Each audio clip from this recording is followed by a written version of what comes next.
எங்கிருந்தாய் இதுவரை என்னை தவிக்க விட்டு? எதற்கு வந்தாய் தவித்திடும் துயர் துடைக்க வந்தாயோ? நடப்பதெல்லாம் எழுதியபடி நடக்கிறதோ?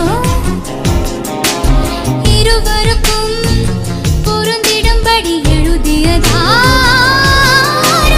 கேட்குதே கேட்குதே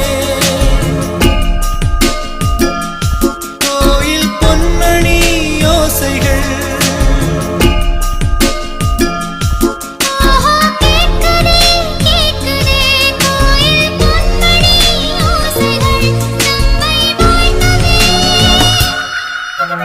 அந்த